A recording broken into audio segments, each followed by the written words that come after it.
Bueno, buenas tardes. Mi nombre es Santiago Pumina, con la materia de bases biológicas del comportamiento con la docente Rulo Rivadeneira, carrera de psicología clínica. Vamos a empezar con el día del tema de hoy, que es irrigación del encéfalo. El encéfalo está regado por cuatro grandes arterias que emergieron desde la arteria carótida, de la arteria aorta, asciende por el cuello y penetra en el cráneo, que se dividen aquí en dos, una por la parte de afuera y otra por la parte de adentro, que es la arteria interior y exterior. Perdón, anterior, interior y anterior. Tenemos las arterias laterales que entran en la cavidad craneal uniéndose y formando un tronco común que conocemos como arteria basilar, que, que sería esta aquí que estoy marcando. Irriga el cerebro y el tronco cerebral. Movemos arterias del encéfalo, está irrigado por dos arterias carótidas internas y por dos arterias vertebrales.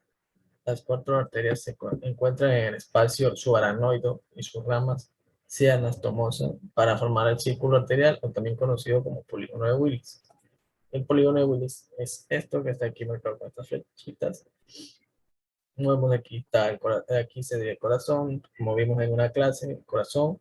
De aquí pasaría la sangre para por aquí, vendría, y aquí sería esta, que vendría a dividirse por la parte de aquí. Se divide y que uno va para la parte de afuera y otra entra. Y sería la arteria que viene por fuera, sería arteria carótida externa, y la que va para la parte de adentro, arteria carótida interna. Bien, tenemos también la arteria cerebral anterior, el círculo de Willis, que es este que les había marcado. Y eso de la arteria anterior ya hablaremos después. Seguimos con la arteria carótida interna. Comienza la bifurcación de la arteria carótida común. Como les dije, de aquí se divide y asciende por el cuello y perfora la base del cráneo para pasar por el conducto carotidio y se divide en arterias cerebrales anterior, que la anterior vendría a ser por todo esto anterior, y la media, que vendría a ser por aquí, por esta parte. ¿Sí? Tenemos la rama de las porciones cerebrales, tenemos la arteria oftálmica. Se forma cuando la arteria carótida interna sale del seno cavernoso, penetra en la órbita a través del canal óptico por debajo y fuera del nervio óptico. Irriga los ojos y otras estructuras orbitales, como vemos aquí.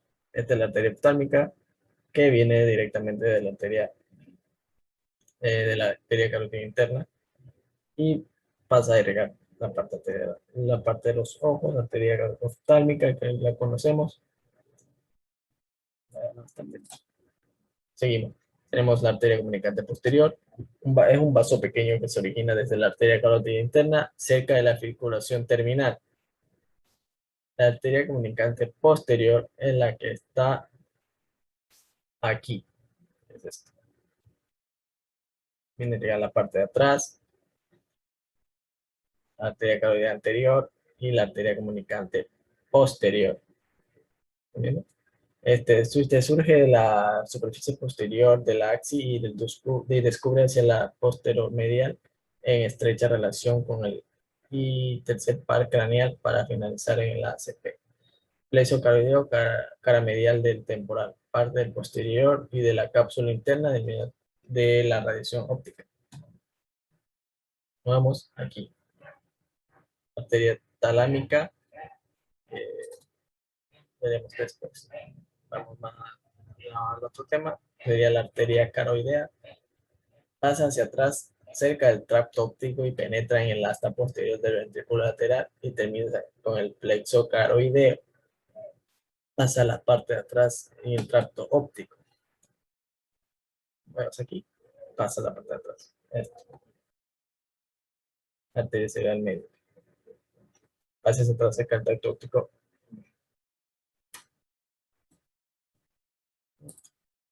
Vamos acá. Vamos a la arteria comunicante anterior. Esta se curva hacia atrás sobre el cuerpo calloso y por último se anastomosa con la arteria cerebral posterior. ¿Bien? Seguimos. La arteria cerebral media está en las ramas más grandes de la carótida interna, tiene un trayecto lateral en el surco cerebral lateral. Vamos a las imágenes. Tenemos la arteria vertebral. Asciende por el cuello al atravesar los agujeros de la apófisis transversal de las 6 vértebras cervicales superiores. Tenemos aquí el rama de la torsión craneal. Tenemos las meninges, son pequeñas e irrigan el hueso y la dura de la fosa craneal posterior. La arteria espinal posterior puede proceder de la arteria vertebral o de la arteria cerebelosa posterior inferior. La arteria espinal anterior, la arteria única, desciende por la superficie anterior de la médula oblongada, o bulbo, conocido también como bulbo raquídeo, y de la médula espinal, y está incluida en la pía madre a lo largo de la fisura medial posterior. La arteria cerebelosa posterior inferior. Esta es la rama más grande de la arteria vertebral. Sigue un surco irregular entre la médula oblongada y el cerebelo. Tenemos por último las arterias medulares. Son ramas muy pequeñas que están distribuidas en la médula oblongada. Tenemos las diversas ramas que son arterias frontinas, arterias laberínticas y la arteria cerebrosa anteroinferior y arteria cerebrosa superior y cerebral posterior. Tenemos las pontinas, están formadas por numerosos vasos pequeños que penetran la sustancia y el puente o protuberancia. También tenemos la arteria laberíntica, es una arteria larga, estrecha, que acompaña los nervios faciales y vestibulonuclear en el conducto auditivo interno y que irriga el oído interno. Tenemos la arteria cerebral anterior, que esta tiene un trayecto hacia atrás y lateralmente irriga las partes anterior e inferior del cerebelo. Tenemos la otra arteria cerebrosa superior. Se origina cerca de la terminación de la arteria basilar. Aquí vemos la arteria basilar. La arteria cerebral posterior se curva lateralmente hacia atrás y alrededor del mesencéfalo y se une en una rama comunicante posterior de la arteria carótida interna. Tenemos círculo arteria cerebral o polígono de Willis. El círculo arteria cerebral se encuentra en la fosa interpendicular en la base del encéfalo. Está formado por las anatomosis entre las dos arterias carótidas internas y las dos arterias vertebrales. Como vemos aquí, están las dos arterias vertebrales y las dos arterias internas. Sí. Tenemos arterias del área encefálica específicas. El cuerpo estriado y la cápsula interna están irrigados principalmente por las ramas centrales estriadas medial, lateral de las arterias cerebral medial. Las ramas centrales de la arteria cerebral anterior irrigan el resto de estas estructuras. Como vemos aquí correlación clínica. Tenemos la pérdida de conciencia, se produce alrededor de 5 a 10 segundos si se corta completamente el flujo sanguíneo, el flujo de sangre del cerebro. El daño cerebral es irreversible. Con la muerte del tejido nervioso sigue rápidamente el cese completo del flujo cerebral. Se ha estimado que la función neurológica cesa tras alrededor de 1 minuto y que los cambios irreversibles empiezan una vez transcurrido unos 4 minutos, aunque este tiempo puede ser mayor si el cuerpo del paciente se ha enfriado. El paro cardíaco debido a la trombosis coronaria es la causa más frecuente de esta patología. Como vemos aquí, vemos un cerebro con un plano de coágulo dentro de una arteria proporcional en el flujo sanguíneo del cerebro. El tejido cerebral afectado, lo vemos aquí de negro, plomo. Un ataque cerebral isquémico ocurre cuando un coágulo de masa bloquea el vaso sanguíneo, cortando el flujo de sangre a parte del cerebro. ¿Qué vendría a ser?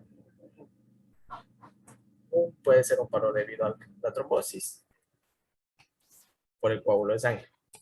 Bien, sí.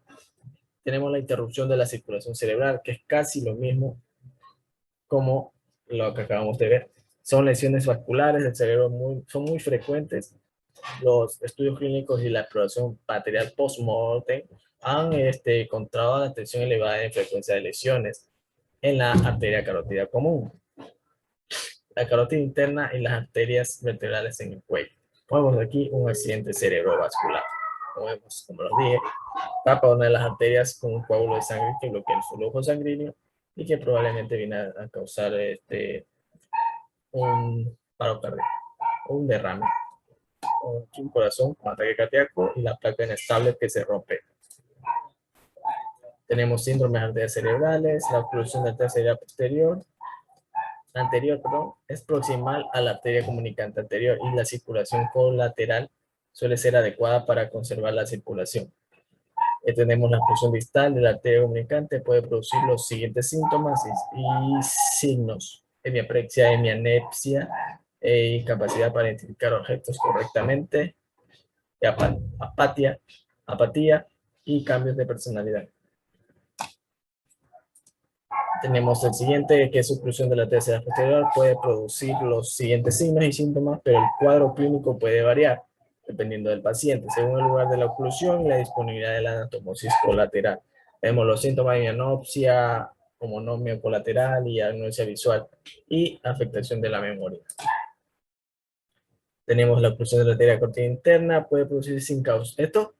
Tenemos algo aquí que puede producir sin causar síntomas ni signos, o bien puede originar una isquemia cerebral masiva, como vimos en la anterior que ahorita acabamos de pasar, dependiendo del grado de la anatomosis colateral. Pero vemos aquí lo que es un cerebro, sangre derramada, el vaso sanguíneo está roto y este es el área afectada del cerebro, que sería hacer una hemorragia, o también conocida como isquemia cerebral masiva, o dicho también.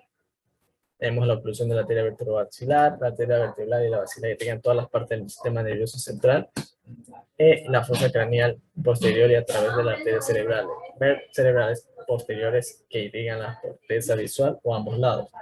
Tenemos los signos y síntomas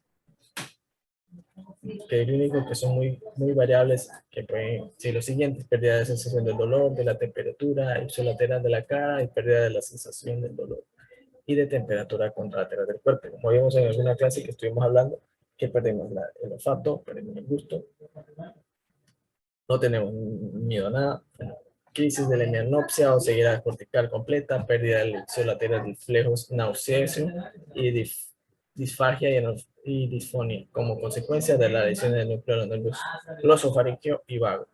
Tenemos vértigo, nixtamo, náuseas y vómitos, síndrome de Horner ipsolateral, astasia y otros síntomas cerebelosos ipsolaterales, hemianepsia unilateral o bilateral. También el coma. Tenemos el deterioro del flujo sanguíneo. Deterioro cerebral puede estar originado por un número de patologías y las más importantes se consideran bajo los siguientes aspectos, como tenemos la A, que son enfermedades que alteran la presión arterial; B, enfermedades de las paredes arteriales; y C, enfermedades que originan el bloqueo de luz arterial, como vemos aquí, bloqueando una arteria. Por eso vienen estas enfermedades. Enfermedades que alteran la presión arterial. Tenemos la hipotensión postural. Los pacientes que se levantan tras estar en cama, permanecen inmóviles, los periodos prolongados del sol, y fieles que se reúnen en la iglesia, los soldados que pueden experimentar la acumulación de sangre venosa en las extremidades, una afectación, el retorno venoso. Mismo shock físico, psicológico, la caída profunda de la prolongada de la tensión arterial puede producir un traumatismo físico como un accidente automóvil, una intervención quirúrgica prolongada, que es más frecuente en personas adultas. Como vemos aquí, el cambio en la viscosidad sanguínea, en la policitemia vera, el flujo cerebral está considerablemente más reducido como consecuencia del aumento de la velocidad de la sangre. Síndrome del seno carotidio. El seno carotidio, situado en el extremo proximal de la arteria carótida interna, es muy sensible a los cambios de la presión sanguínea arterial. Enfermedades cardíacas, cualquier patología cardíaca grave como trombosis coronaria, insuficiencia muscular o el bloqueo cardíaco pueden dar lugar a una caída marcada en gasto cardíaco, darán lugar a una caída grave en la presión arterial y generarle una reducción del torrente sanguíneo cerebral. Tenemos enfermedades en las paredes arteriales. Las más frecuentes las causas más frecuentes de estenosis de la luz arterial pueden llegar al cerebro es la arteromatosis. Esta enfermedad puede afectar a las principales arterias que llegan al cerebro en su trayecto a lo largo del cuello, así como su trayecto por el cráneo. La generación de la arteromatosa en las arterias cerebrales produce con mayor frecuencia en las personas de mediana edad o avanzada edad, donde se implica con diabetes e hipertensión arterial.